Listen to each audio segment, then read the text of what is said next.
I was just lost. You've done like between 16 and 37 diets. At one point, this person was in the kitchen, cut herself with a knife. How do you know that?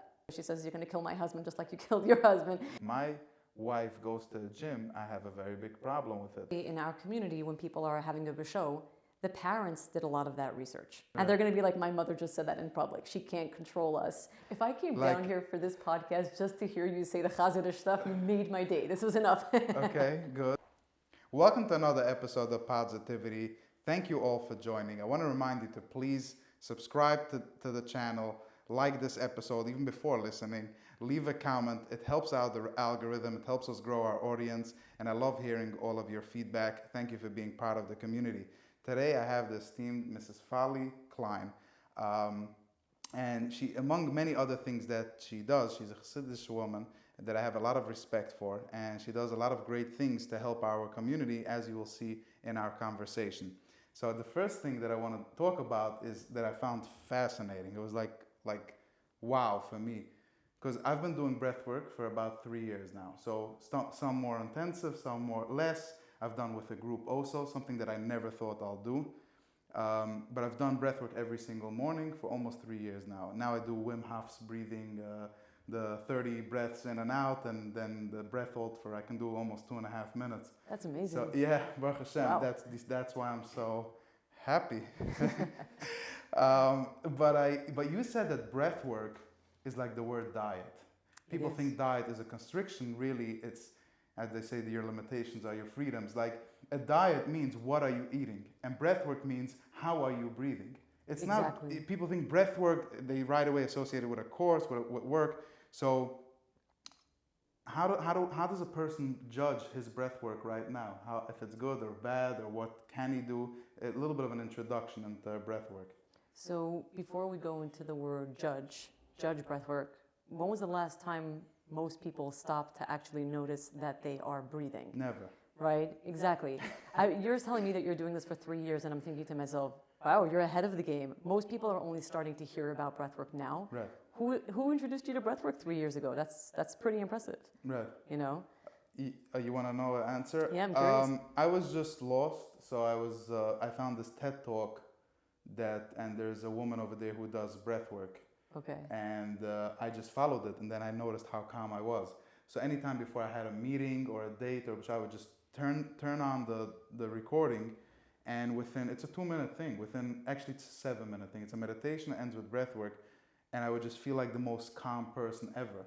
So that was the first introduction to breath work. And then I said, how can I take this to another extreme? How can I wake up maybe feeling depressed, but then getting out of it within 5, 10, or 15 minutes. And then I noticed Wim Hof's breathing, 30 breaths in and out, which is now backed by science, according to Andrew Huberman and so many others. Like they say, if you want to reset yourself, just do 30 breaths in and out. I think anybody can try this. I know you talk about people shouldn't be trying dangerous stuff. Anybody can try this. Yeah, 30 breaths in and out. You know what I say is you're doing the breathing anyway. Yeah. So you may as well make the most of it, right? I love you said something about somebody was doing breath work in the bathtub. In the tub. And you're like, who told you you're allowed to do breath work in the... Because I know even Wim Hof says don't do breath work in the tub. I don't know why is that, by the way. The breath and water don't No, mix. breath and water is fantastic. There's a kind of breath work that I do that is completely underwater. Yeah. It is a full breath work session underneath the water. It is incredible. Wow. So it definitely can mix, but there are so many things to know about breath work.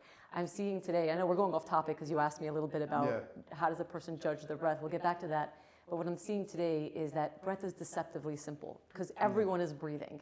You're already doing, it's the first thing we do. You know, the baby is born, they check that the kid is breathing, and they're like, Mazel Tov, right? That's the first thing they check for, right? If the kid has a pulse, if the kid's breathing. Yeah.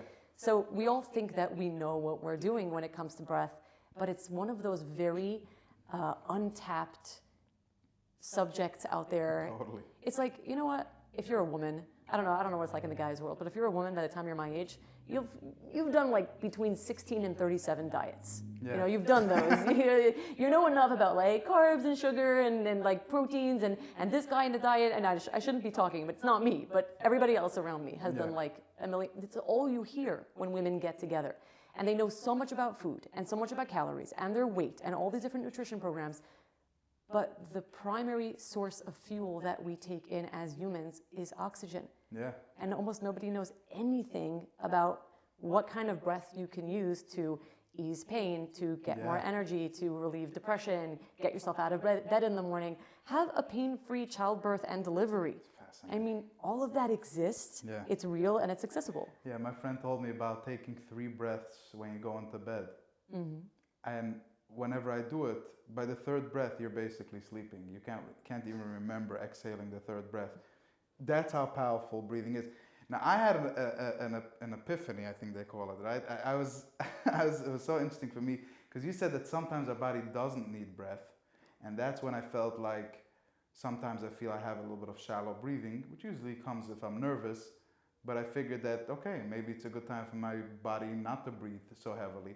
Or I just do the opposite. Or I just take in or I say, if my breathing is shallow, let me control it. And I just go in for a deep breath. And then I notice, oh, my breathing is not so shallow as I thought it was. So why do we get the shallow breath sometimes? What does that come from? Well, think about what your body needs as it walks down a sidewalk or it walks uphill. You're straining different muscles, so you need different nutrients to feed different parts of your system. So, for example, if you were in pain, right, a lot of pain, acute pain, we're not talking long-term pain, acute pain, shallow, quick breaths can get you through it faster. Like a little bit of hyperventilation could be good for you. So, for example, if someone was having some sort of accident and they started going into shock. So shock is when the system is shutting down. But those kinds of breath can actually keep someone from going into shock. Wow. And I had something like that. I had someone who used to be a part of my workshops, and on the workshops that we do breath work. So they hated breath work. You know, they like the workshop, they like the space, but breath work was that thing that they had resistance to. Yeah. But you know, over some time, they had experience with a couple of breath work sessions, but they made sure to let me know every single time, you know that I hate breath work, you know that this is not my thing, and they could never really finish a full breath work session. You know, the breath work session goes for X amount of time, and they would always check out halfway through. Yeah. Anyway, at one point, this person was in the kitchen, cut herself with a knife, and called Hatsala. It was deep, and she started, you know, passing out. And what happened was, because she had done so much breath work, her breath kicked in naturally. She started doing that very shallow, rapid breathing, and she brought herself back from that place where she was passing out. And the Hatsala member was telling her, like, what did you do? And she's like, I don't know, I didn't do it. My body did it for me. Oh, wow. And then she called me up to say, you know, breath work works. Yeah. So I was like, yeah, I know. Right. Wow. That's truly fascinating. Yeah, breath work is amazing, and I feel like I always say this. Whenever we hear something, a big scary news or something, we go, and whenever we're exhausted, people will naturally go, you know. So people are using their breath, they're just not using it consciously. And I heard that even running, the reason why it's so healthy is because when we run, we get our breath. Yeah, you're breathing. Exactly. So that thing about the you know, holding our breath when we're scared, there's a reason we do it. It's because we don't want to feel pain. When you hold your breath, you stop yourself from feeling.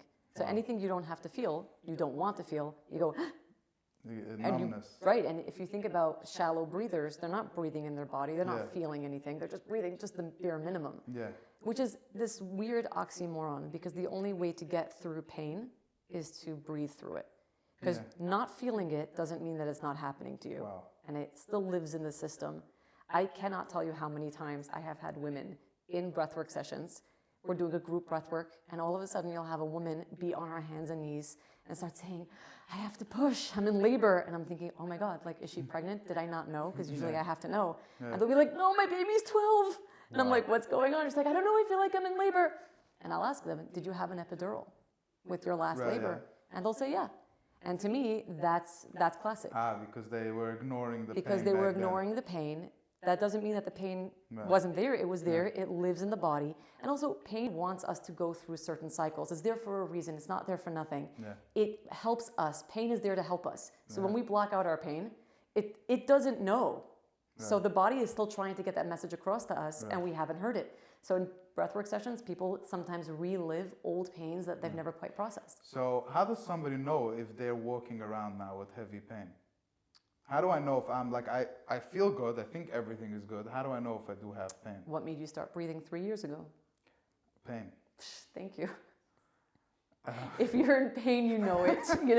I have someone in my neighborhood. Sometimes you play outside with the kids and the ladies schmooze. And I think I'm a little bit of an anomaly in my neighborhood because on the one hand, they see the mommy side of me. On the other hand, they know my reputation and they're never really sure how to talk to me.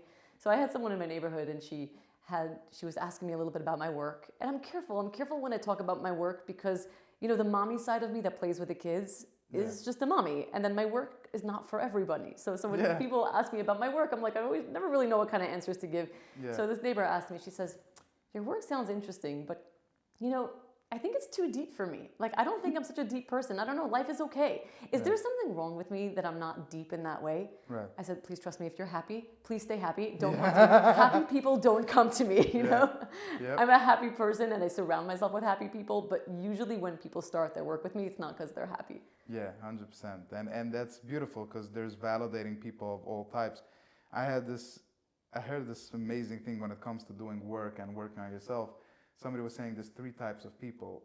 One, there's the aware people, which is amazing. They have awareness. Then there's people that don't know anything, which, okay, you can leave them over there where they are, and especially if they're enjoying life. And then number 3 is the people that they're searching. They're wanting to find out. Those are the people that we need to help. Those are the people listening to this podcast. They want to get an awareness. I was talking to somebody called me yesterday, actually, from my podcast, and she's a girl, and we ended up speaking for 2 hours. And every 15 minutes she would say, by the way, I'm so sorry for spilling all of this on you and telling you all my troubles. And I was like, it's okay, thank you, because the more you talk, the more normal I feel. And she was so happy, it's a little bit, but she was so happy to hear that because it made this person feel validated. And this is what I do for the community. I just give an open space. I'm not an expert. I don't have degrees, and I'm not a therapist or a teacher I don't do anything. I'm just one human being going through life and talking about my journey and trying to help people, which I find fascinating because you say that you do the same thing, literally. You're like, I went through all of this. Now I have years of experience. I'm just here to give you a better, happier life. And if you want to come join along, then you might benefit from it. I think that's fascinating. Yeah, I think that's really what it comes down to. I mean, I love learning. I'm always putting myself through school and different programs. Yeah, I heard you. If not, then you're not satisfied. Yeah, I'm bored. What are you learning now? Well, now I'm teaching. Well, what am I learning? I'm going to blush right now. What I'm learning Bava Mitzvah, like the rest of the world. But what am I learning? I'm learning a little bit how to step into something greater than myself. I think for a long time I was just filling myself up with knowledge. And I was traveling and going to different teachers and different trainings. And now I'm going to be teaching my own training. It's not my first training that I'm teaching, but it is my focus this year. Every year I try to step up my game physically, mentally, emotionally, spiritually, relationally. Yeah. As my birthday approaches, I usually start thinking, okay, in these different areas of my life, how am I going to step up? So I like to make a vision board around the time of my birthday. For people who don't know what a vision board is. Your birthday is in May, right? How do you know that? I said I did research. I know you're a Gemini. Wow, okay, yeah, my birthday's soon. Well, Geminis have the best life, right? Do. Shmili, yeah? No? Are you not a Gemini? Only when they have a little bit of a temper, but other than that, I think they're pretty smooth sailing. It's not smooth sailing, but it's very colorful. You wouldn't choose to be a Scorpio, so... Yeah. Sorry, Scorpios. No Scorpios. Shade. No shame. I'm one, but you can also survive. Yeah, no, as a Gemini, you know what's funny though? I feel like everybody loves their birthday. Yeah. Yeah, if you ask everybody. Oh, Geminis? No, everybody loves their birthday. In general? Okay. Yeah, everyone thinks that they were born at the best time of year. Well, you literally were. That's why you chose to be born that way. Yeah, true, exactly. Yeah, but anyway, I make a vision board around the time of my birthday about all the things that I want to bring into my life going forward. So. And it's funny that usually at the end of the year, I can look back and say wow, these things actually came into my life and I didn't, realize how. So one of the things that I put on my vision board, it was just a sticker and it said, "You intelligent man." And I don't know why I put it on my vision board. It says, intelligent man there. And then it just turns out that a lot of the learning that I've been doing this year has been more masculine oriented learning, Or came from intelligent men. It came from intelligent men, exactly. I'll give credit where credit is due. Yeah. But now this was a big thing of mine, stepping into my own training and giving over a lot of the content that I delivered. I realized over time. This was not something that happened in one moment. And like you said before, epiphany, I wish it was an epiphany for me. It was more like a slow drip where it had to come from many different directions over many years. Right.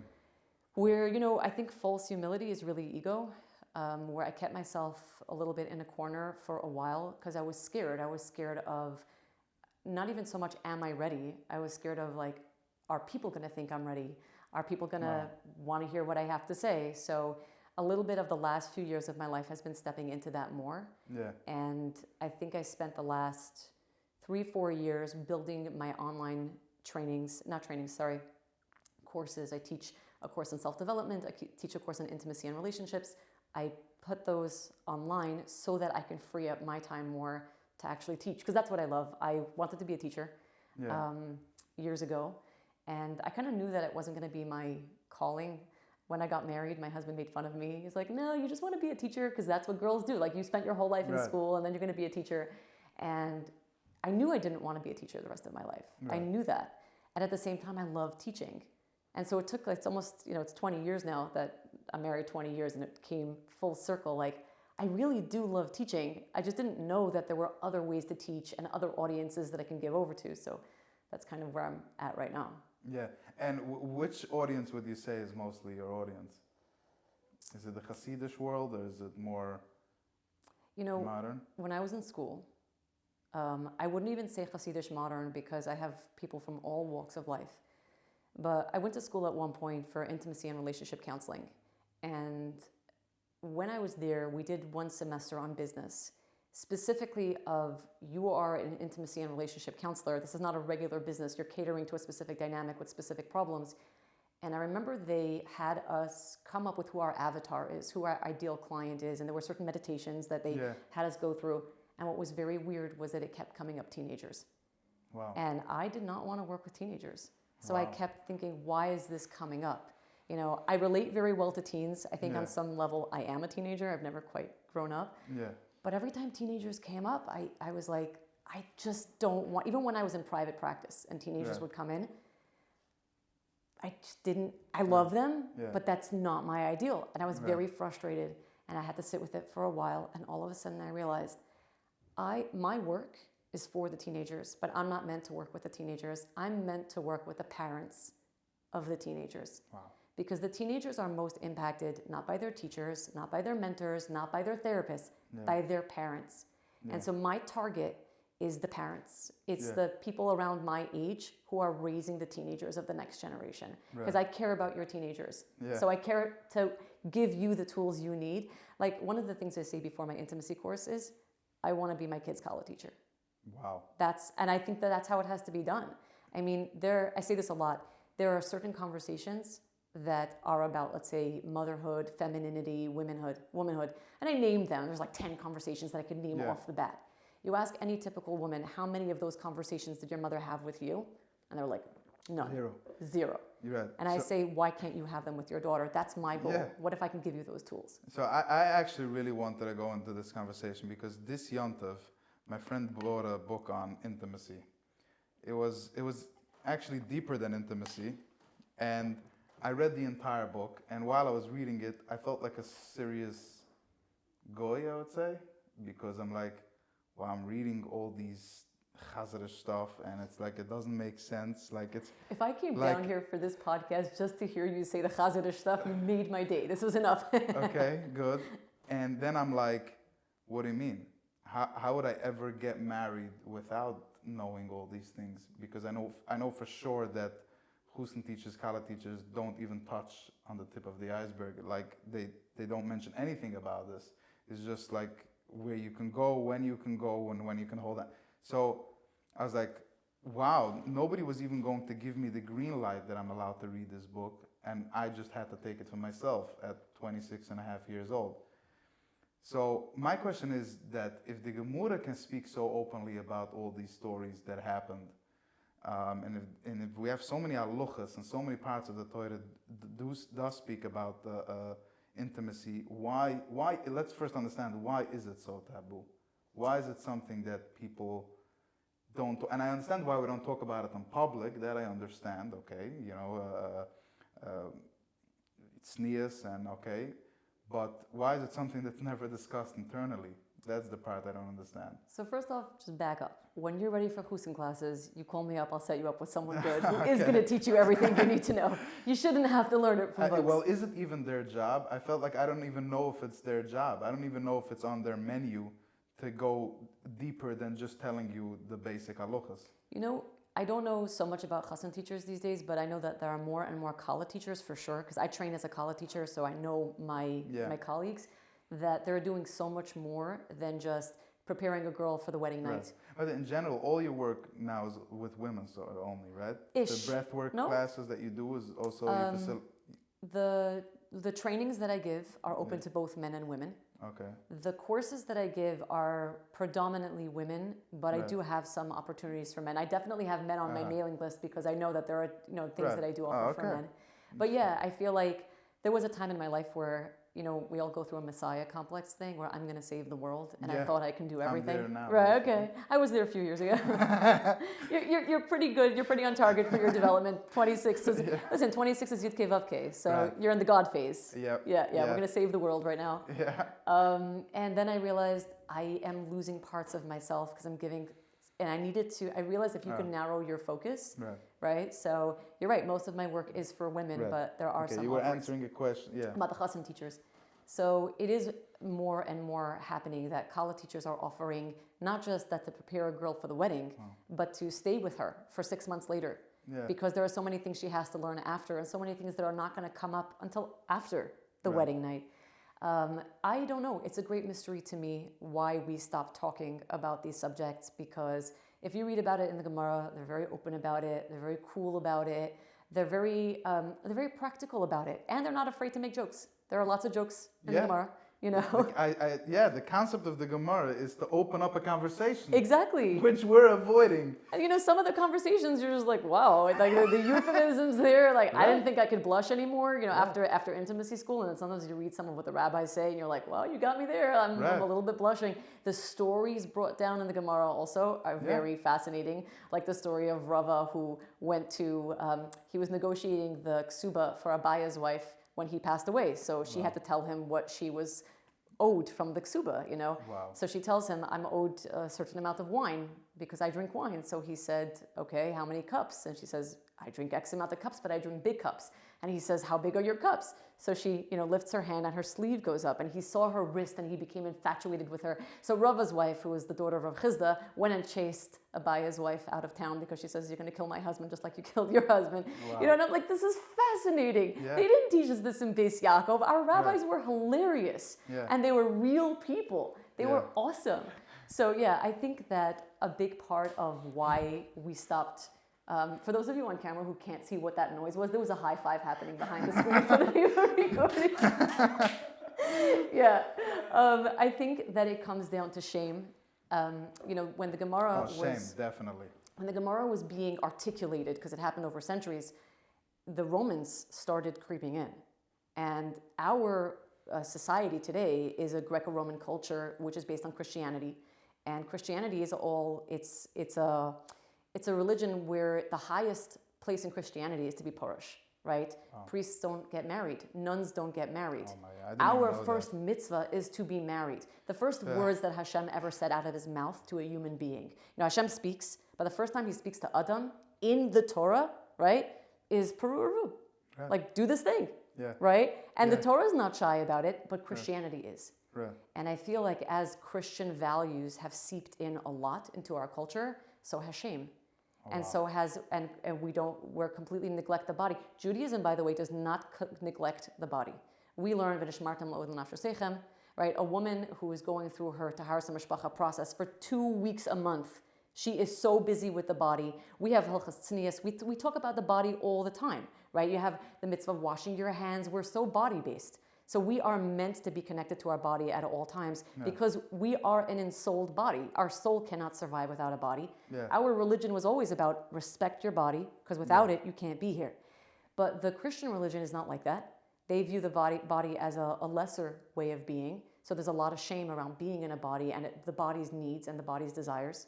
So as those, we say, so those values have definitely creeped in. But it was never our way of life. It wasn't. And I think for me, it's very much that, I say this, I think it's even written on my website.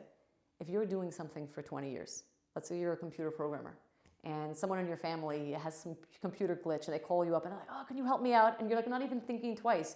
You're like, yeah, go here, go here, go here. Click these 2 buttons, you're in, you're done. Right? You're doing something for 20 years, you're an expert. Why are you living in this body 26 years and you don't feel like an expert in your body? You don't feel comfortable living in your body, enjoying your body, speaking about your body. And I'm not saying that it has to be done in a very open way. It can be done with elegance. It can be done, in an idle way. But it's the shame. It's the shame that kills us. And the shame, by the way, brings to lack of knowledge. Yeah. So when you don't have knowledge, you feel insecure. When you feel insecure, there's more shame, right? The ignorance, and then you definitely can't give it over. And I feel like if we give people knowledge back, but healthy knowledge from an appropriate source in an inappropriate way, we're going to heal the world. Right. So how are you helping the world now with this? I mean, so the intimacy training is this, what is it about? So I want to just make a distinction. There's a difference between knowledge and information. Yeah. We live in an age of information. Anything you want to know, you open up Google. You have more information at your fingertips in one Google search than you would have had in a lifetime living in a shtetl. Yeah. Right? So we live in an age of information. It's not the same thing as knowledge. Yeah. I feel like knowledge is an embodied, it's a knowing that comes from a much deeper place within you. So in my work, what I hope to do is not just give people information, also give them a way to embody it so it should feel like knowledge. Many times I'll have parents, they'll say, I don't know, my daughter's becoming a teenager and I have to start giving over this information. And how do I give over the information? I said, that's your mistake. You think it's information. So you're trying to get, I need my facts, right? So kind of like what you said, I don't know if it was on the recording, but before the podcast, you were saying how you were trying to tell your subconscious mind yesterday to take notes on what you wanted to ask here and talk about. That's what it is. When it lives inside of you, you don't have to think about it because you can trust that the conversation will flow. Yeah. So in the work that I do, like I said, the intimacy thing is not a training, it's a course. It's for women. Because it's not for colors, right? It's not. And by the way, I have single girls who have taken the intimacy course. But whenever I have a girl who's engaged, I tell her, don't take this course. If you're in the phase of being a kala, it's not the time to take this course. If you're before engagement, it's a very, very open-minded course. We talk about everything. There's a question answer component as well. So people send in questions. I answer whatever comes. There's no censoring. Yeah. So, a single girl knows that she's coming in and she's open to that information. Yeah. But when someone's a kala, I tell them it's not your time for this. You need to focus on getting married. You need to focus on learning the halacha. Yeah. And then come to me. And you need to focus on Shana Rishona. Just be with your husband and enjoy that time. Come to me in a year or two and then we'll go deeper, I'm curious. This goes into an entirely new topic. Go for it. Okay. There's a part of me that just wants to scooch back in this chair and I want to sit on my legs. I'm like, can I do that on a podcast? Can I get very comfortable on a podcast? Please. Yes, absolutely. We had a conversation on... Am I allowed to do this? Is this weird? Okay. Well, I have a sign in my room. It says a little weird is good. Well, podcasts have very big chairs for very small people, Well, I'm filling up the chair. Okay, I'm gonna do my best.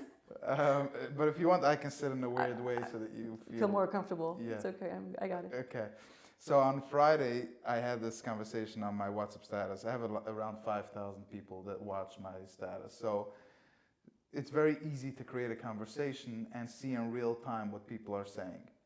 And somewhere I mentioned something about that every person on their own, they can only control themselves and they can't control other people, what they're doing. And specifically, we were talking about allowing a husband or a wife to go to the gym because of what she'll be seeing over there or not, or what she'll be expecting. And many people were like, what do you mean? If my wife goes to the gym, I have a very big problem with it. Or if my wife goes to a club, I have a very big problem with it.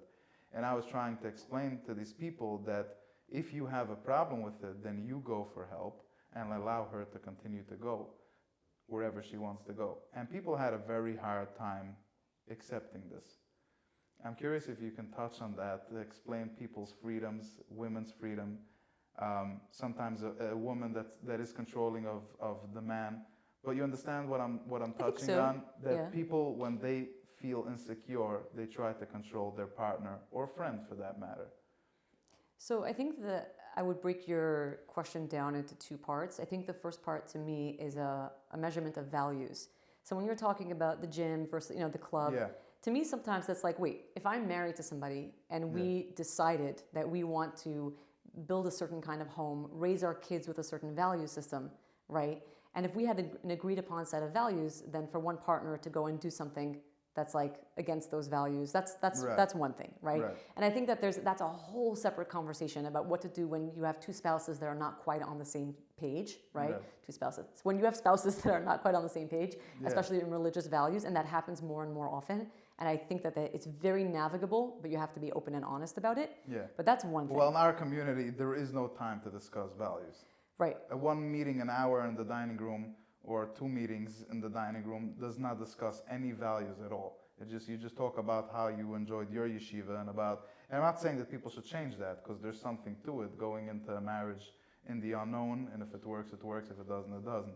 But I'm saying, so that's to debunk what you just said, because that's really not going to happen to these people. It's so funny, then they just find themselves in a marriage, and now they have to go back on everything that they're not okay with. Yes and no, because especially in our community, when people are having a show, the parents did a lot of that research, right? Oh, okay, yeah. So I can't say it's a perfect system, right? Also, I know when I met my husband, I got engaged very young. I got engaged on my 17th birthday. Wow. So we met. I was already 16.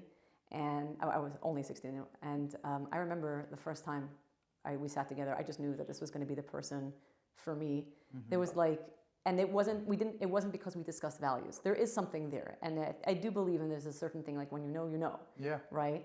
And that's a problem for everybody in every community, because most people don't think to discuss values. They go for lust, they go for connection, they go for all of those things, and values come a little later. And I think it's enough to just, if we start talking about it as this level, like the parents' level, right? And we start talking to our children about values, and we start modeling those values, they come through much faster, even in the initial stages of like a bisho, right? Yeah. But going back to your question about controlling other people, then there's a second thing. Let's put the values aside. Then there's the insecurity, right?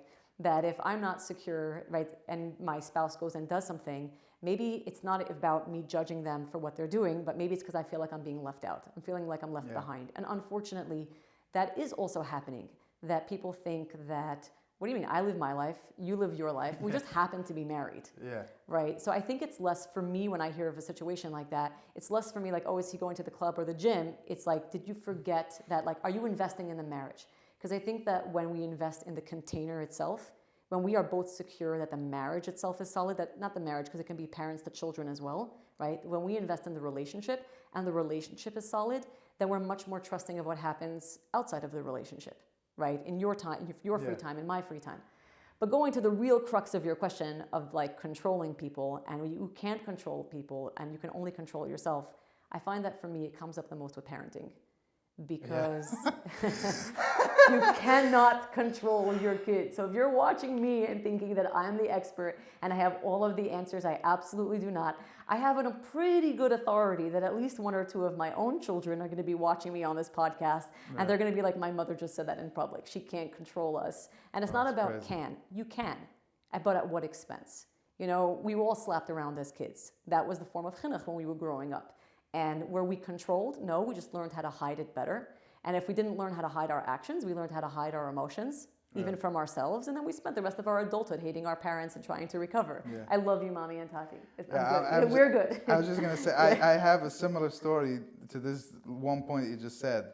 And I don't know if my mother's going to be happy that I shared this, but I know that for the sake of the world. Your mother and my mother both, okay. For the sake of the world, she'll be happy. But I remember a few months ago, she came to me and said, Ellie, this thing that you're doing right now, I know that you're okay with it, but it doesn't work for me. So you have to change something.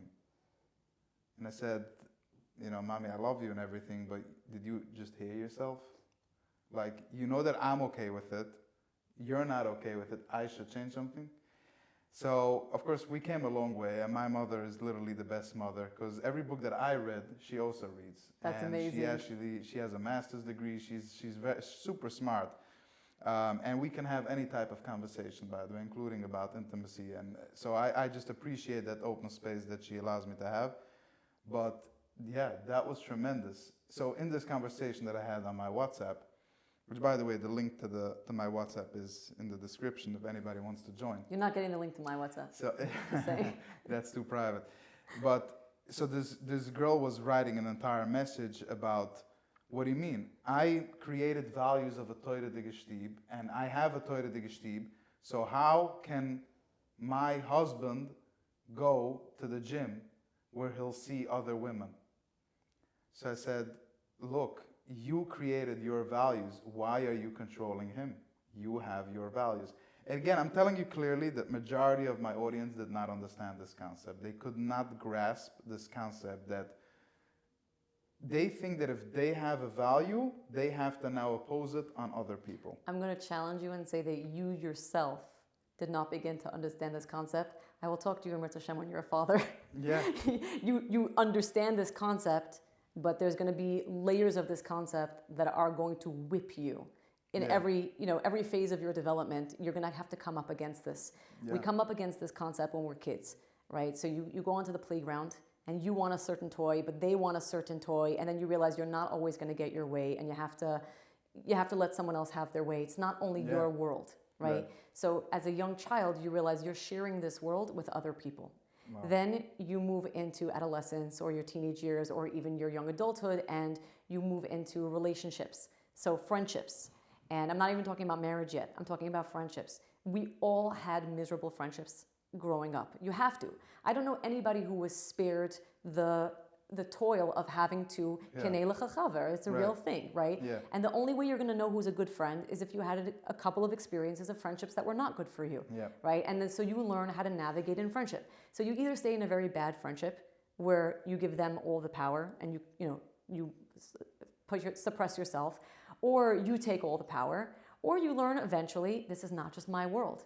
There are two people in this friendship, and then you move into relationship, and it's so much harder because you actually live together and you build a home together and you build a value system together, and then you introduce children into that, and it's not just like you and your spouse. It's you, your spouse, the children, and there are many children, and they each have their own thing. Yeah, well, when it comes to relationships, and I don't know, maybe this is going to send away 50% of girls, but I feel like I want to have a relationship where, like you described before, I'm going to do me, you do you, and then at the end of the day, let's meet together. And I'm saying that... You do not want that relationship. Okay, but that's how I felt many times.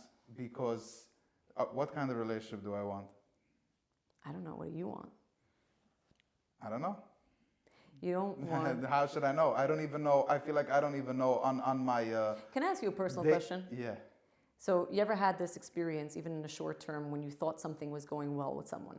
Right? Yeah. In the beginning phases of a relationship, if you meet a girl and it's starting to maybe go somewhere, how do you feel? I feel pretty good. I don't know. Yeah. It feels exciting to feel optimistic about something. How many times a day do you think of this person? How many times a day do you want to text this person? A lot, yeah. Right. Yeah. Right. And then you can tell me that you're imagining a marriage. Well, I'll do me. She'll do her thing, and at the end of the day, we'll come together. Yeah, I meant from a very open mind. Like, people ask me, do you mind if your wife doesn't work? And I always say, not at all. You want to sit at home all day and enjoy yourself and make cookies and paint or watch, whatever. I'm okay with that. Like, how is your life my business? Because on the one hand, I see when people start a relationship, they start off as best friends. Right? They want to talk to each other all day. They want to think about each other all day. They want to share, like when something exciting happens, the first person you want to call is that person. And if people are not conscious of continuing to maintain that, then there's a fine line. I know it's not exactly what you're talking about. You're talking about she's her own person. I respect her for her decisions, her thought process, right? But there's two different ways to go about it.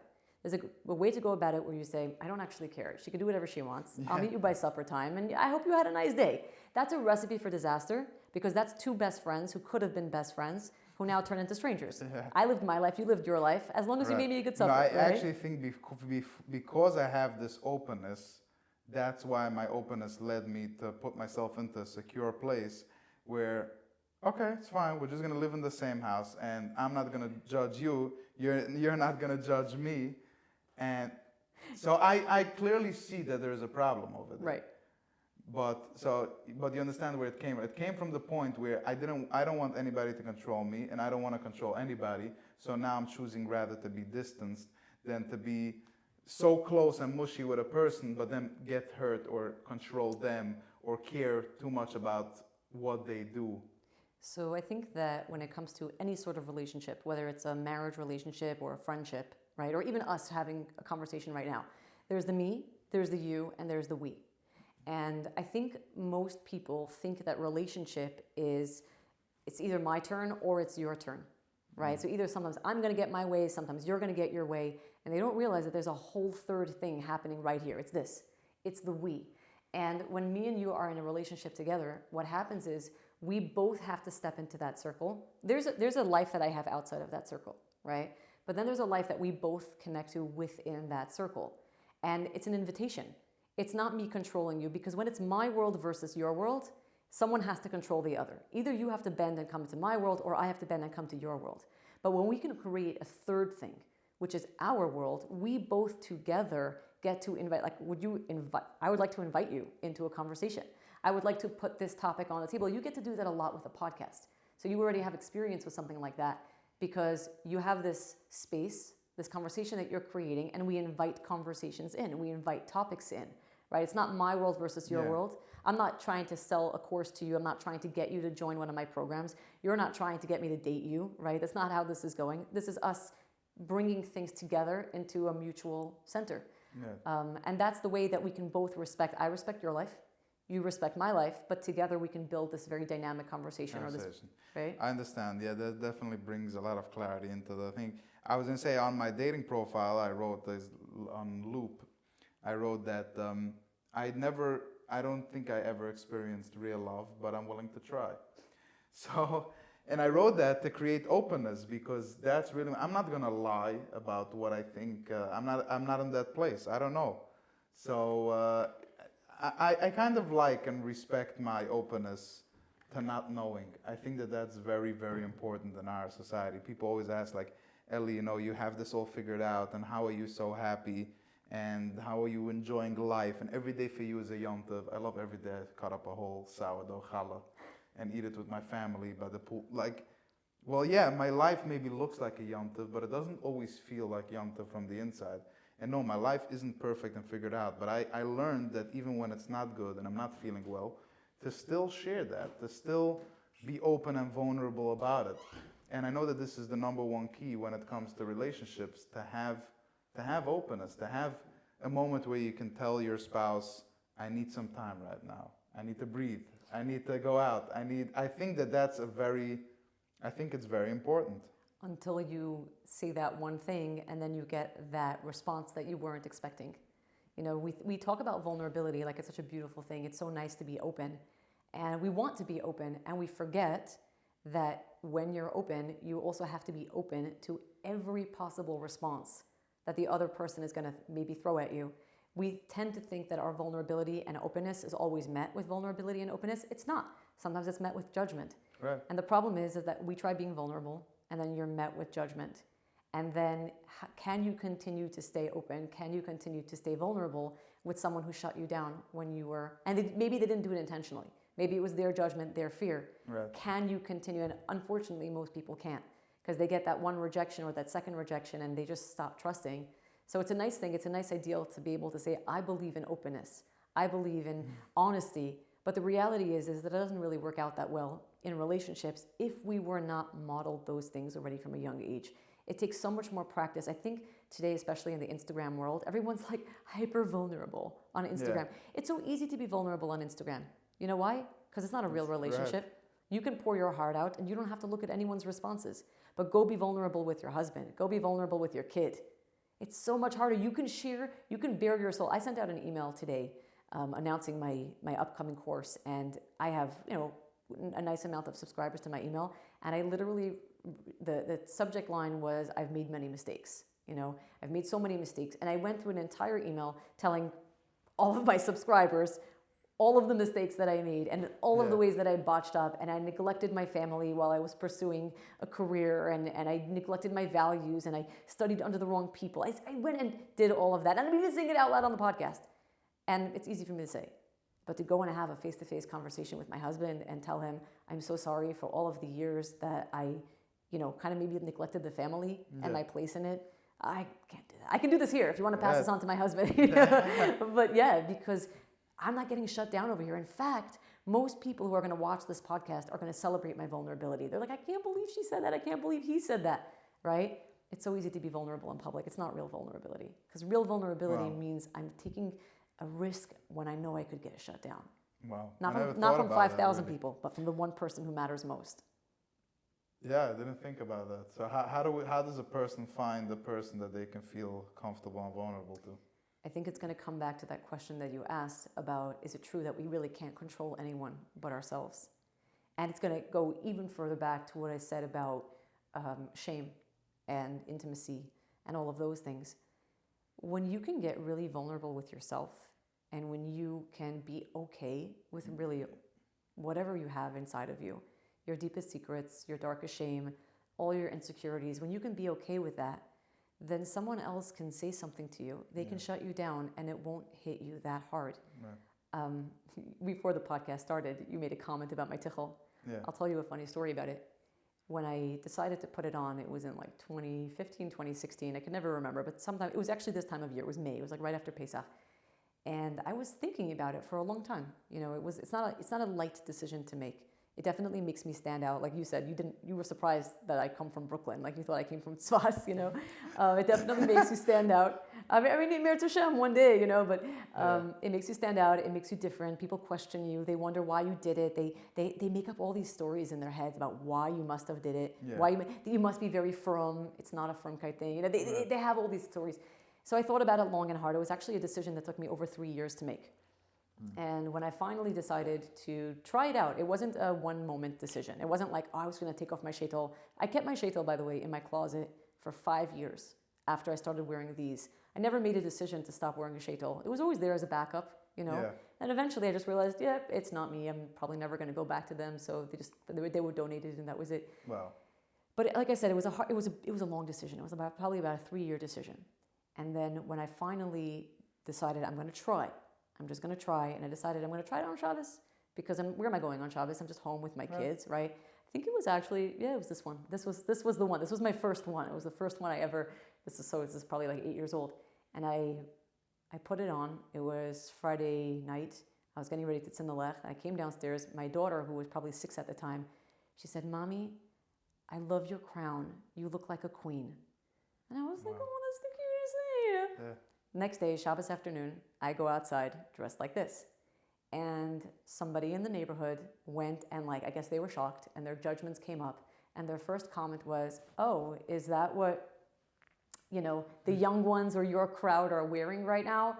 Oh, because I'm sure you think you look great. I think it's so ugly. I can't stand the look. And I remember just looking at this person and checking myself and being like, that's weird. I don't feel anything. Yeah. That's just fine. I feel fine. And I just remember thinking about this person. I'm like, wow, you miserable cow. Yeah. It's just sad for you. Yeah. I would never say something like that. And the funny thing was, she came back about an hour later and apologized. Oh, wow. And she says, I don't know what came over me. I don't know why I would say something like that. Yeah. It was just I was so unexpected. She was very honest about it. She was like, I think it just brought up all of my judgments because I just didn't expect it. And I'm so sorry. I did not mean to offend you. I said, surprisingly, I wasn't offended. And she's like, she was surprised by that. And I said, I wasn't offended because I was so confident making this decision. This was not a decision made out of insecurity. This was me spending years thinking about it. I felt really ready. Yeah. And when you said something, it just didn't, I felt sad for you that you had to live with that level of judgment, but it didn't feel anything for me. So going back to your question, how do you find a relationship, right, that you can be vulnerable in? It's not going to be about the other person. It's about yourself. When you become okay with judgment, when you become okay with shame, then nobody can do that to you anymore. Nobody can put their judgments on you. Nobody can shame you. About a year ago, somebody sent me an email. And she wrote this whole vulnerable thing in the email, how she can't believe that she's emailing me because She used to hate me. She tells me she used to hate me. She saw some of my stuff online and she couldn't stand me. She thought I was arrogant. And she went and listed all the things she used to think about me. And she said, but now I realize that I really need your help and that's why I'm emailing you. And I remember thinking to myself, okay, first off, I didn't need to know all that. Like, you did not need to tell me. You could have just reached out and asked for help. You did not have to give me the whole history of how you used to hate me. Yeah. But after I read that email, I was like, that is crazy. Here we are, trying to people please, trying to make sure everyone's happy with us all the time. Yeah. And there was this person living out there in, like, I don't know, she didn't even live in America. She lived in a different country. Yeah. She was living out there in another country. There was a woman all this time who hated me. I had no idea. Yeah. I was like being a mommy, you know, fetching to my husband, doing dishes. And there was a person out there all this time who hated me. Wow. And I just realized, you know, the more you are okay with yourself, I can't please everybody. I can barely please I don't even know what I want half the time for myself. The more you become okay with yourself, the less other people's projections or thoughts about you matter. And then you can bring so much more of you in relationship. You're not afraid to bring those parts of you in a relationship. Right. Because I'm okay with these parts. I don't need you to be okay with these parts. Right. Because I'm already okay with them. Wow. So perhaps that's a good exercise that we're doing, that we're putting ourselves out there so that people can judge us and we so can please keep leave on saying, nasty comments. Like, I think we're just going to need this for our ego. Like, no, it is. Yeah. Now I'm noticing how much this does for me, that so many people can have an opinion about me, but I can still tune into my own self and create my opinion for myself.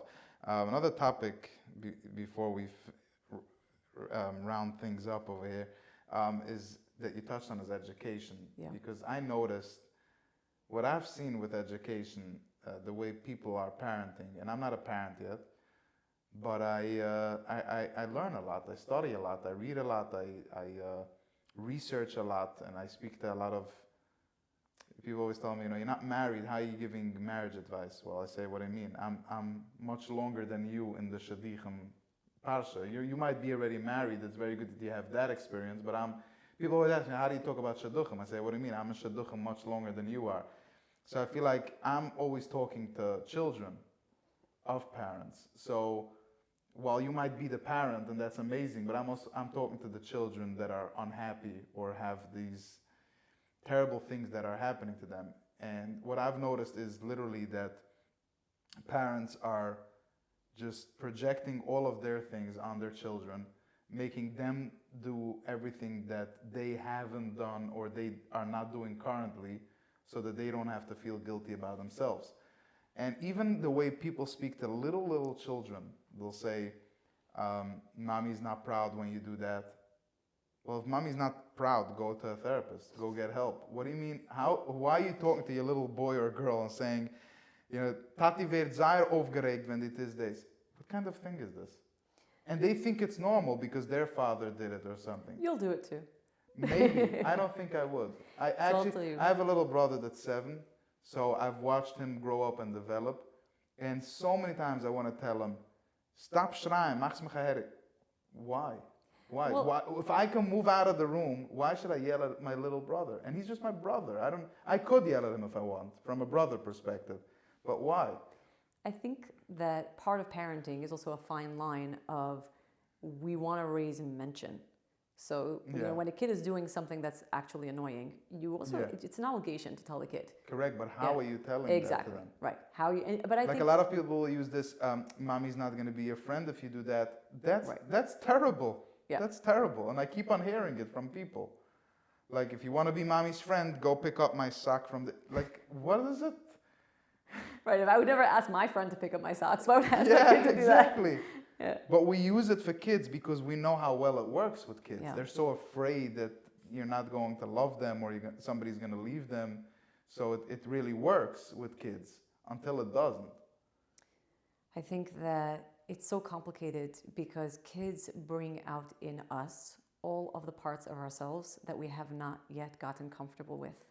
So when our kids model the things we like about ourselves and about the life that we have chosen for ourselves, we interpret that as nachas. That's not nachas. That's just smooth sailing. Wow. That's not nachas. When the kid is bringing out a side of you that you have not come to terms with, that you might not like, it's a shadowy side, or maybe you haven't quite explored, then we're like, okay, he's not giving me nachas. That's not what nachas is, right? And I always look at my kids, and the way I think of it is, they're living in a world that I didn't grow up in. I did not grow up in a world where people had cell phones or smartphones, or Bluetooth was not a word when I was a kid, right? Every 5-year-old kid knows how to open up a Bluetooth speaker, right? I can't possibly know what my kids need. I can't control them. I can't tell them what to do. They're living in a world that I cannot prepare them for. I don't know this world. The world that I live in, and I know we're living all in 2024, right? But the world that I live in as an adult, my operating system is not their operating system. When I was a kid, styles didn't change too fast, right? Now, styles change every season, every 5 minutes. Every 5 years, you're living in a new world. You're keeping up with technology right now. In a couple of years, you're not going to be able to. Because every time you learn a new gadget, there's a newer one on the market, right? So the younger generation is learning how to, they're developing their operating systems much faster, right? Versus for me, I got comfortable with a certain technology. I'm not willing to upgrade so fast. And the kids are like, but Ma, it's an upgrade. And it's like, it's not an upgrade if I don't want it and if I don't like it. So my world moves a little slower than their worlds. My parents' world moved even slower, right? And if your grandparents lived in the shtetl, they knew the same. They saw about 150 faces over the course of their lifetime. You see more than 150 faces in one Zoom call or in one, highway drive or train ride if you live in, the city. So I cannot control anyone. Control is fear. Control is I'm not willing to learn something new. I'm not willing to face my insecurities. And I don't know that chinuch is necessarily raising children in your image. We're raising them in God's image. God has many faces. So when I look at my child, and I think every age that my children go through, they're reminding me of a part of myself at that age that I have not yet, quite come to terms with. Like, I have teenagers right now. I never got to be a teenager because I was sick as a teenager, so I spent my formative years in the hospital. Wow. I'm watching them do teenage things that I never got a chance to do. Like, I'm watching my daughter be experimenting with makeup and clothing and shopping and friendships, and she has more skincare products than I knew existed, And I'm looking at her and I'm like, I can't stop watching. I love it. Why? Because I never got to do that as a girl. Right. So just watching her, I'm like, you're teaching me something about a time in my life that I missed. And that's beautiful. At the same time, there are other parts to the teenage experience that I also missed out. Maybe the more rebellious ones, the ones that make your parents' hair turn white. And I'm looking at those and saying, that's another part of my teenage years that I missed out on. And that's cool too. Right. And as a parent, a lot of the times we try to control our kids out of fear and shame. I think it's two things. It's not God and it's not your value system. Wow. It really isn't. And I know it's not God because how do you know what God wants? How do you know what God needs? God has, like I said, many faces. There are Shivim Panim LaTorah, and Hashem himself has so many different names. Hashem shows up differently for every different situation, and he doesn't need replicas, right? You are meant to be who you are meant to be. And I'm not raising my children to be replicas of myself. How can they be? I'm not perfect. I don't want a replica of myself. That's the hypocrisy of parents. They know that they're not perfect people. And yet that's literally what I see. But they want their kids to be more perfect than they are. I want my teenager, who's a teen, who's struggling, whose hormones are insane, and I expect them to be more perfect, to have it all figured out when in my mid-30s, I haven't figured it out. What a chutzpah. That's just a horrible thing to put on a child. So I think we parent a lot out of fear because we're afraid that they're going to get hurt, and shame as, what are people going to think? What are people going to say? And what am I going to think?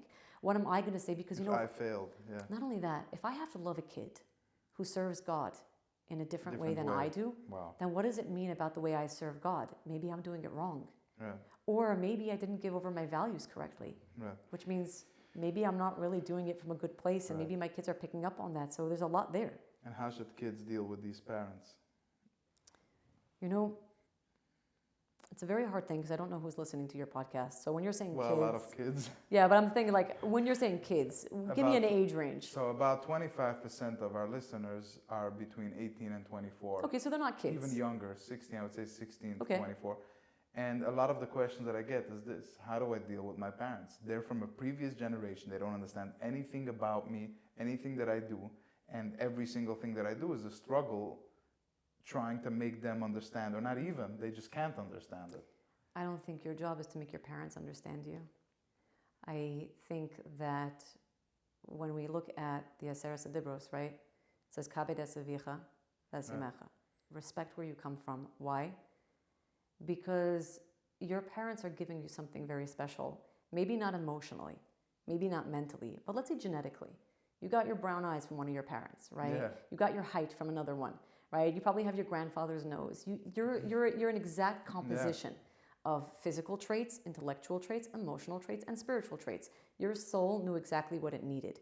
Your childhood is a setup. It is not your life. It's a setup that is supposed to inform what you're going to be doing with the rest of your life. If you did not find yourself in pain, you would never have sought out breathwork. You would never have sought out all the things you're doing right now. Yeah. That pain was a setup because you would never be running this podcast. So you look at your parents and you say, that was my divine setup. God intended for me to be born to these parents. Right. You know, I think also it's very easy for me because I had cancer. I didn't ask for cancer as a 16-year-old. I didn't ask for that, right? So that was my thing that I went through as a teenager. And then you have other teenagers who are struggling with their parents. So when they have parents, they can blame their parents. When I couldn't blame my parents for giving me cancer. That's not who gave me cancer. Right. So I had the privilege of being able to look at a different view and say, no, I needed to have cancer in order to launch the rest of my adult life. Why don't we view it as you needed to have these parents? Right. Also, childhood passes. There's going to be a time, and I know it sounds endless when you're 18 to 25, but pretty soon you're going to be much more in control of your life than you ever anticipated. And you're going to look back and realize, Yeah. Also, something else. When I look, I love studying the Aseret Dibros. I feel like I'm going to be studying this the rest of my life because it's just so wow. The 10-step process. Yeah, you heard me say that. So something fascinating that I actually shared recently with my cohort of Ignite. Somebody, Ignite is my intimacy and sexuality course. So somebody had sent in a question, I'm really struggling because my parents had a very terrible marriage and they should have gotten divorced a long time ago. And I feel like it's bringing in a lot of insecurity in my own marriage. I can't relate to my husband. I don't know. And what's your advice? And I said, I can't even give you advice because I have to break apart your question. When you said that your parents should have gotten divorced, excuse me, who are you? What do you actually know about your parents, their relationship, and their marriage? And I said, when it says, Kabed es avicha ve'es imecha, that is a totally extra word. The Hebrew language can just as easily say, Kabed es avicha ve'imecha. Why the S? You already have an S in that sentence, right? And we know the Torah doesn't have any extra words. So when I think about the Haggadah, and it says the She'ena yidel lishol, it says At pesach lo, right? And it says At is the mother. And what is the mother supposed to open his mouth with? Aleph to Taf. She's supposed to teach him the Aleph base. She's supposed to teach him Torah. Yeah. His first exposure to Torah. So Aleph to Taf is like the beginning and the end, to the beginning to the end, right? I think about ve'es. Kabed es avicha ve'es imecha. Between your father and your mother, there is a whole Torah, Aleph to Taf. Wow. Do not get involved in the Torah between your parents. You might think that they have the worst marriage. None of your business. Wow.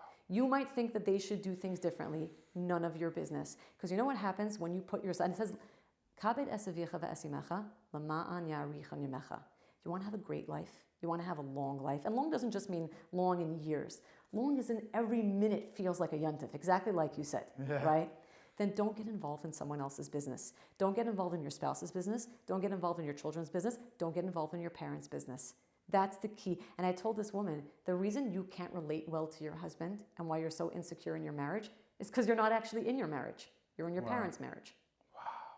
And that's what I feel is the key to healthy relationships. Be in a healthy relationship with yourself, and all of the other relationships in your life are going to figure itself out. Wow, that's amazing. And I must ask, how does one build a healthy relationship with themselves? Oh, it's a lifetime. Yeah, I understand, but a couple of tips that people can do. Trying to think. I'm trying to think if I could, put it out there because it's been hard. Like I said, I'm working on myself. Man. Yeah, and I'm working on myself on many levels. So, like I said, intellectual, emotional, spiritual, every year I take an accounting of myself and say, Wow. how am I, what is, and I usually take on one small thing, small intellectual thing, a small physical thing, Yeah. very small changes.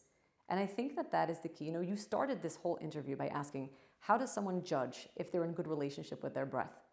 And people think about breath work and they hear this conversation and it's a key word right now and everyone's talking about it. And I'm like, wait, hold up. If you can just set one timer on your phone, just at one time a day, just to be like, that's my one deep breath a day. Just do that. Or there was a thing that I did at one point. I took little like sticky notes and I just stuck them at weird places in my house. And that every time I passed a sticky note, it was going to be a reminder to breathe. Like I would put a sticky note on the kitchen cabinet, right? Yeah. That is the start of having a healthy relationship. And I'll tell you, I'm going to go back to the thing you said about you live your life, I'll live my life. Do you know how many couples do that? That they just live, they don't see each other all day. Right, and they don't, that's not good. Right, and then they talk to each other only when, you know, can I have the credit card? Can I spend this money? Are you gonna? Can you bring me home this? Right? That's not a relationship. That's a schlagschamas. Yeah. But do you ever send a text to your spouse in the middle of the day to say, hey, I'm thinking about you. I'm so excited to see you tonight. Right. Or, hey, how's your day going? I know you had a meeting. You were worried about it. Checking in with the people you love builds relationships. Right. So checking in with yourself builds that relationship. So that means check in by taking a couple of deep breaths a day. Check in by like journaling a little bit. Check in by doing a moment of silence where you're doing nothing. Just turn off everything and say, I'm going to sit here with my eyes closed for 60 seconds and just breathe. Yeah. Again, the same way you would send a text to somebody you love, I'm thinking of you. Send a text to yourself, hey, I'm thinking of you. Yeah. That's awesome, you know? How good does it feel? I often say that if I were able to block myself, my own contact, I probably would have done it many times. Right? Right? Yeah. So that was interesting. What it is that I do with breath work, it's so much more than, oh, breathe this way or breathe that way. That's, I want to say, kindergarten level breath work. Like you say, no one likes to be told what to do. We don't, here you have parents bossing around their kids or spouses bossing each other around. Nobody likes to be told what to do. And in breath work, when we get told what to do, we listen because we want to have that experience. But subconsciously, our body is like, wait, I don't want to be told how to breathe. I'm already breathing. And not only am I already breathing, I'm giving you the exact breath that you need at this time. There is a reason why you breathe the way you breathe and I breathe the way I breathe. We're different people. We've been through different experiences. Our lives have shaped us differently. So our breath is going to be different. Our life force, our expression of life force is different. So when someone tells you, breathe this way, you're going to have an interesting experience because breath is always going to change you. But it's kind of like go and spend a week sleeping over at your friend's house. You're going to have an interesting experience because someone told you, now go live this way for a week, right? Or let's say you go to a different country and you love it. You know, you went to visit Guatemala and you're like, this is so cool. Yeah, but it's still a different country. So you're going to have an experience, but it's not where you live. At the end of the day, you have to go home to where you actually live, right? And so it's very nice to have an experience. And I think that's the difference between the way I approach breathwork to a lot of other people, because what they're doing is they're like, I can take you to Guatemala. I can give you an amazing experience and you will come out and you will talk about this experience for a long time. My goal is, what if I can make your everyday life feel that way? And I don't do that by telling you how to breathe. That's not the way I do breath work. I find all the places in you that are not breathing and I help them breathe again. All of the things that were not on the recording that we shut off a minute ago and I was able to tell you about your body, how did I know that? I saw the places on your body that weren't breathing. I saw the places that were breathing. I was able to put them together. I can say, he breathes here, he doesn't breathe here. This tells me a story about him. It tells me about his history. It tells me certain ages that things happen to you. It tells me certain key people in your life that you're still struggling with. And my job is, how can we undo what happened? How can we like unclench your muscles? How can we open your body? Well, how can I? Well, you need to work with me, obviously. Okay. Well, I just heard you don't work one-on-one. No, so. I don't work one-on-one, which I'm sad about. I loved it. It was a big part of my my work and my passion because it's so intimate. You get to work with someone and you can say, I can see it in real time. I think I was faced with a very hard decision a few years ago that I realized there's only so many hours in a day. Wow. And I had to make a value call of I have to prioritize my family, I have to prioritize my kids. And yet I have this amazing work that I do and I want to get out there. And in my heart, I'm a teacher. And so it took years to like bring forth my work, and I teach this. So I work in groups, I run groups, but I mostly teach. I'm training facilitators to be able to do what I do because I think it's so important. So when you're you the say, teacher of the teachers. yeah. So when I say, when you ask me, how do you do this? I mean, of course, you're teaching me the Torah, on the whole foot. But, Hillel did it. What was the Torah on the one foot? Love yourself. Yeah. Learn how to love yourself. So many ways you talk to yourself. You would never talk to your friend that way. Things that, even like ways that you hold your body, muscles that you tighten. Like if you saw someone else sitting that way, you would say, unclench your hands, loosen up, right? Or if you saw someone else breathing the way you breathe, you would say, wait, slow down. Wow. Take a deep breath. Yeah, many times in the middle of the day, I'm like, let me breathe into my stomach and into my chest because I notice myself not breathing. But yeah, it's part of the So awareness. I'll tell you what, for me, there's a lot of knowledge, again, and information over here, but on a basic level, my entry into this work, my adult field, was hypnotherapy.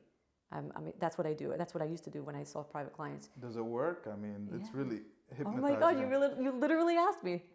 Everybody does this. Everybody asks me, oh, you do hypnosis. Does it work? Into the trap. You fell in. Does it work? And the answer I give everybody is no. I have dedicated my entire... Is it a one-time thing? Is it can you just hypnotize me now and I'm healed from all the things you mentioned? So I say I've dedicated my entire life to something that doesn't work. Yes, of course it works.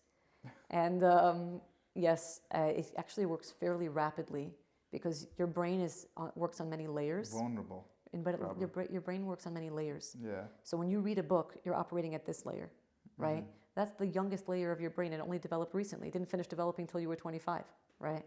But the most internal layers, your like primal layers, those operate very quickly because they're very deep inside of you. In hypnosis, we can get to those places. Most of your operating systems are not here. They're much further back. So in hypnosis, we can get to those places. Wow. And but I noticed that when I was working with clients, one of the first things that would change was their breath. It was an indicator for me, if they were in hypnosis, their breath would change and certain aspects of their body, like their hands would unclench. Wow. Usually you had them, their feet were reclining and their feet, they would start out either crossed or whatever, or their feet would stay like this and then they would kind of fall apart. And I would see their muscles relaxing. Our life experiences are stored in our muscles. You live through all of those things, right? Memory doesn't live in the brain. Our brain helps us process our memories, but memory is everywhere in the body. So I saw that as we were getting into different memories, their bodies were opening, their bodies were changing. And that's why breathwork was such a natural evolution for what I was doing, because I was like, if we could find the places in the body that are already holding these things, and we can learn how to open them with breath, with a little bit of pressure. And I learned this even for myself. Like, I know that I was very nervous coming on here and starting. I get nervous before every interview. Mm-hmm. And I know that when I'm nervous, I tense, I clench my body. So I'm going to sit here and do the interview anyway, but at the same time that I'm answering you, I'm scanning myself. Which parts of my body are tense? Right. So what's a quick way that if somebody's feeling stressed during the day, they're watching this or they're nervous for something coming up, what's a breath work, something that they can do that will... Super fast? Yep. Okay. Hum. Like hum... For how long?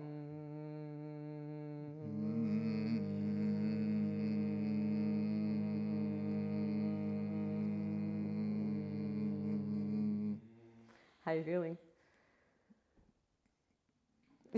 We lost you there. Exactly. I didn't like it. No, it didn't feel good. By the way, What happened? That probably meant it worked. I don't know. What didn't you like about it? What didn't you like about it? It made me feel dizzy, to be honest. Yeah, because you're lowering your heart rate. So what's happening is when you're anxious, your heart rate is all the way up. When you hum, your heart rate goes down, so it calms you down.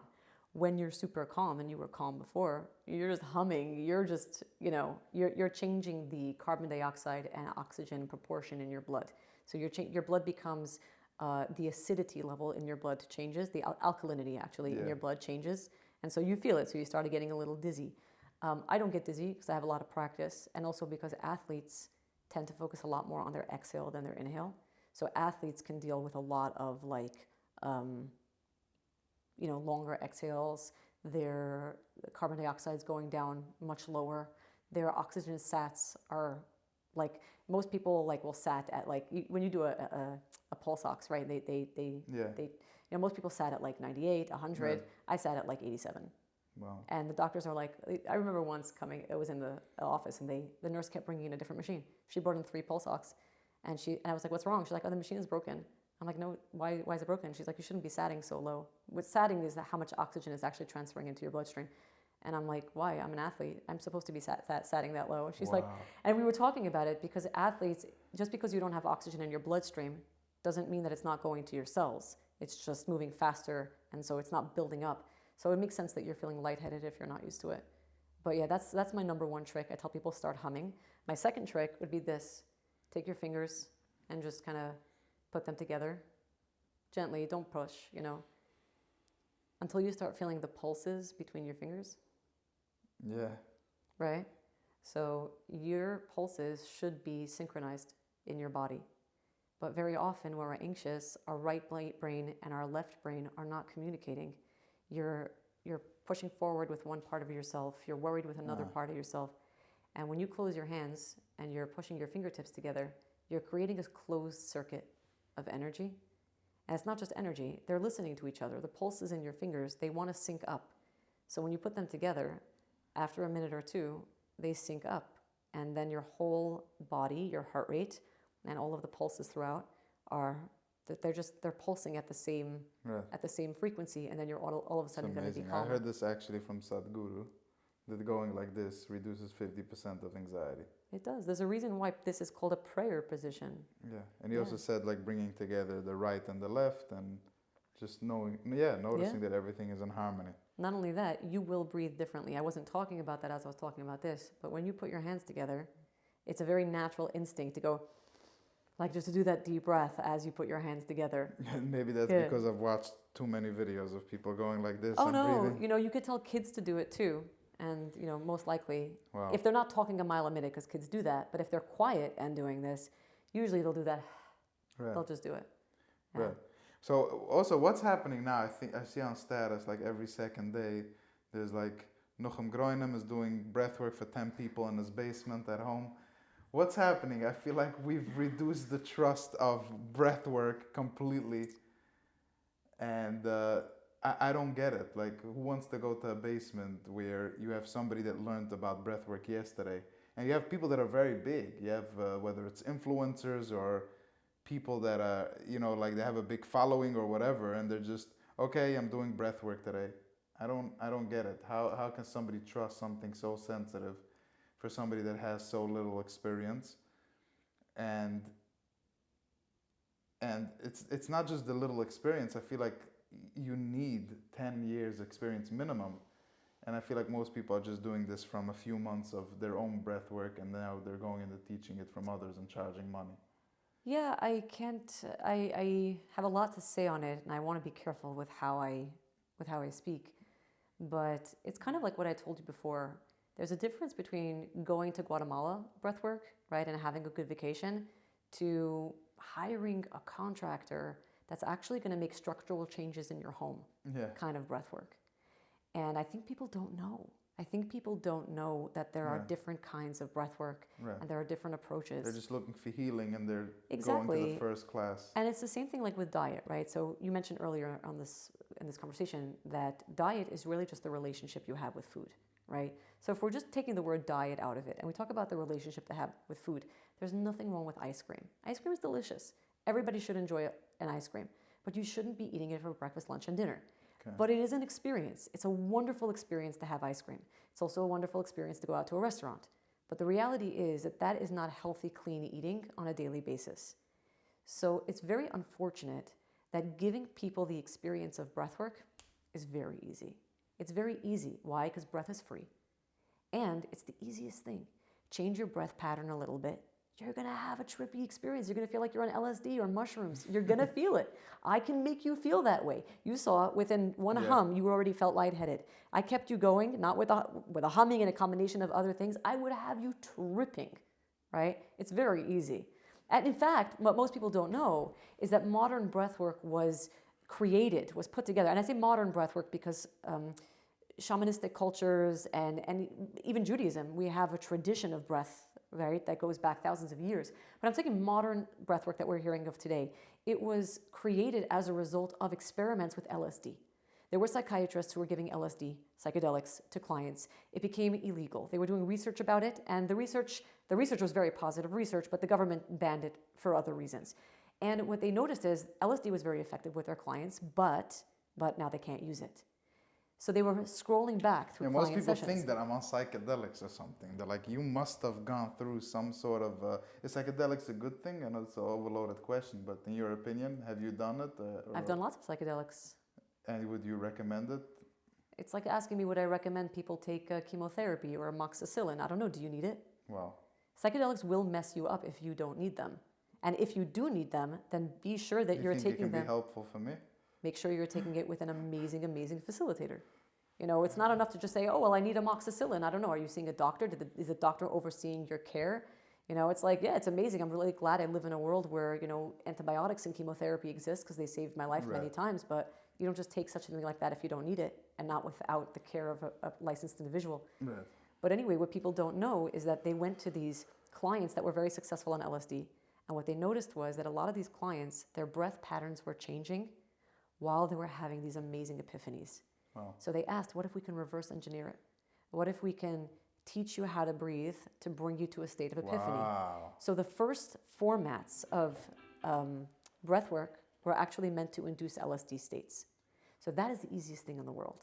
You watch one YouTube video, you follow an 8-minute protocol. It literally takes 8 minutes to get you into a state that feels like LSD. That's it. Wow. It is so easy to give someone that experience, and that's why everyone's doing it in their basement. After watching one YouTube video, yeah. They need no expertise. They need no skill. Wow. All you need is to watch one YouTube video and be a very good copycat. Wow, that's pretty dangerous then. It's very dangerous. What you need, what people don't realize breathwork entails is, what do you do when someone has a freak out? What do you do when they're not, when all of their nervous system just like comes up to be processed, right? And they had serious abuse. Yeah. You can't just leave them hanging. How do you facilitate them through this? What do you do when that happens? You want me to give all my trade secrets away? And well, that's why I'm teaching a training, because I think it's important. What do? I make sure it doesn't happen. So you're giving now a training for facilitators that they should know how to actually do it in their basement safely, right? Well, they shouldn't be doing it in a basement. They should be doing it in their client practice. But yes, it's actually not even it's more than just a training. It's a year. It's a year-long immersion. It takes a minimum of a year to really get to the gist of what this is. Wow. And what people don't realize also is that breath work, the one that's psychedelic trip, like I said, it's the easiest one. How do I give you the one that's gonna regulate your nervous system on a daily basis? How do I give you the one that actually changes the way you hold your body, the way you speak, where in your body you speak from, right? I mean, most people, they just speak, like I said, we spoke about it before, someone speaks from up here, right? It wasn't on the recording for those of you who are wondering where we spoke about it before, but it's like you can tell that all of their knowledge is here versus someone whose knowledge, like you mentioned Sadhguru, right? Right? Yeah. Sadhguru, like you could just like watch him. Yeah. You don't even have to hear what he says out of his mouth. He's just like, dude, just keep talking. Yeah. I might just fall asleep, just keep because there's something about the way he holds his body. Right. He was not born that way. Wow. But that is what breathwork really should do. You should look different. I never noticed that some people just toy around with breathwork. I thought that they're like trying to pretend to be a professional and trying to help people. But what you're saying is they're really just trying to get people to that high. So where they walk out and these people say, wow, I had such a good experience, because they do give them a good experience. A powerful experience. But it's just not helpful and it doesn't really do the Some work. of my most important breathwork experiences have been sessions where nothing happened. Right. Where it just was absolute quiet, where I breathed for a full session, just The last time I did breathwork for about an hour, I noticed that I'm a teddy bear. And that was to me like eye-opening, because I thought of my body as such a complex, trauma-filled body but it really wasn't. It was just a very innocent, like a teddy bear that's just empty and fluffy, Right. and it was basically, I noticed that the main trauma was perhaps in my mind a lot, not just in, that was just my awareness. I noticed how freeing I can be, how free I can feel, how light I can be. So yeah, breathwork definitely does a lot. And do you recommend people do breathwork? Let's say this breathwork that I do. Wim Hof. Wim Hof, yeah, 30 breaths in and out, and then a breath hold. And if people want, I think they can do up to 3 to 4 rounds, just based on the app. Wim Hof has an app. Do you think that that's still something that they can do alone at home? I think that I'm a fan. I'm the kind of person who'll try anything, right? Yeah. But I think I only get to be this kind of person because I have a very strong sense of self-reliance, self-responsibility. So if I try something and it messes me up, I'm cool with that. Like I can hold myself. Yeah. If you're in a place where you're trying this because you need help or because you want to work through something, please do not do this off an app. And please do not do this with somebody that isn't safe. Right. Even one time, like what I do every What do you morning, mean? 5 minutes. So the 5 minutes is fine because, like I said, that threshold is the 8 minutes. The LSD place is an 8 minutes. Well, I do notice that if I go for a second round or if I go for a third round, after 3 rounds, I'm usually an entirely different person. Yes. And then I ask myself, hold on, did I even want to get to being this person? Like I had it one morning. I woke up and everything was pretty stable. And then I did 15 minutes of Wim Hof breathing. I was like, hold on, my day just got a lot worse. Not because I did it bad, but it just brought up everything. It brought up opened everything. Me up. Right. And people always ask me after a breathwork session, can I do this at home? This is so powerful. Yeah. And I tell them, when you start crying, well, when they say, can you do this at home? I say, well, up to a certain point. Because up to when that stuff kicks in. Because when that stuff kicks in, something's going to happen. And you're either going to have the confidence and the courage to keep going. Right. Most people don't. They have to go on with their day. And they don't even know how long to keep going for and when to recognize that they're fine. Right.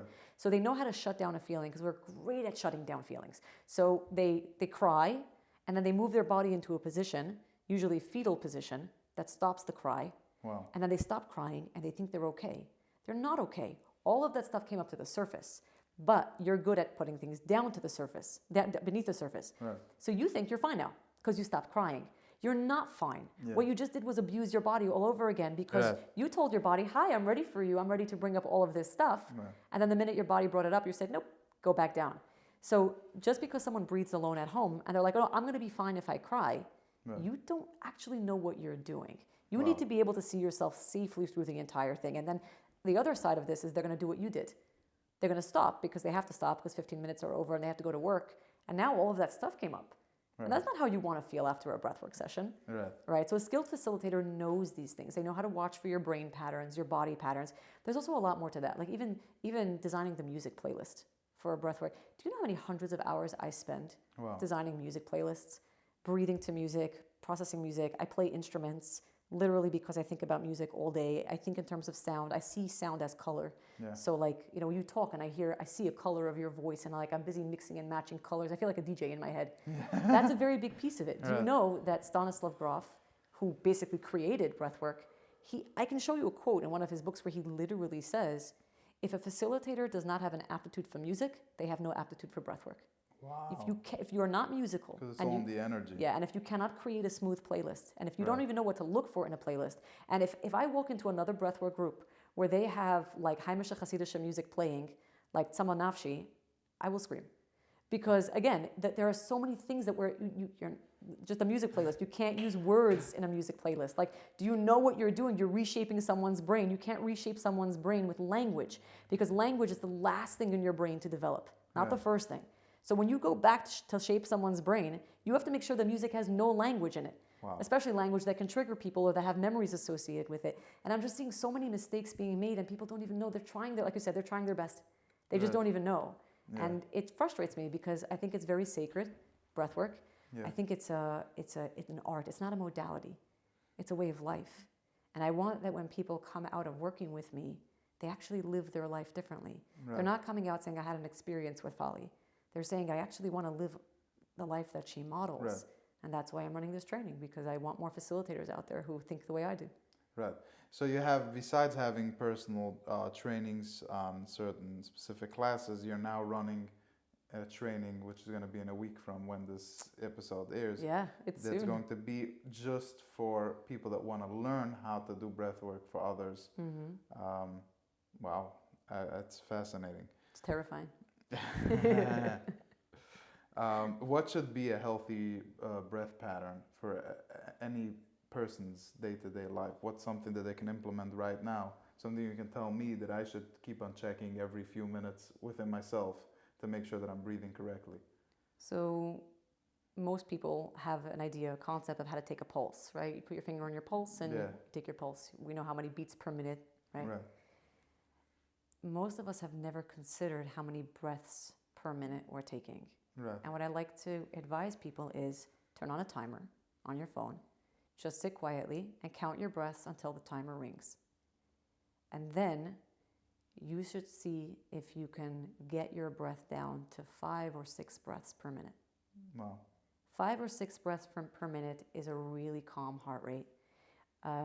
5 breaths, 6 breaths per minute is figure 5-second inhale, 5-second exhale. Right.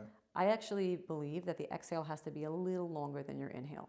So if you're doing a 5-second inhale, you're doing a 7-second exhale. Right. And then there's a pause at the end of the breath, a little bit of a pause.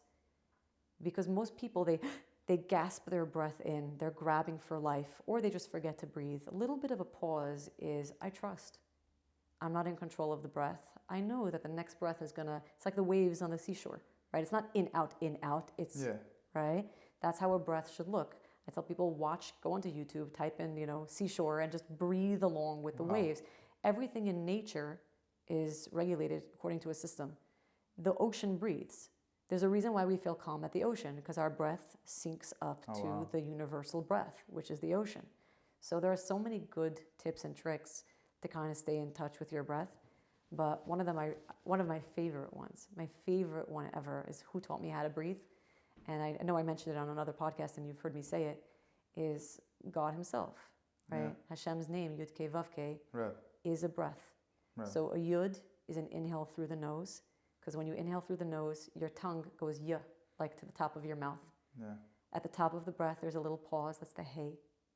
And the exhale, there's the Vav, which is really a W. Yeah. And then at the end is another Hey. Right. Right? And that's how Hashem is saying, like, my name is a deep breath. And I think that when people are anxious... Is there a makar to that, or that's like... I think I made it up. Very nice, okay. Yeah. I've been saying it for so many years. I think I've been quoting myself. I told it to my uncle, and he's like, what's mijn deze?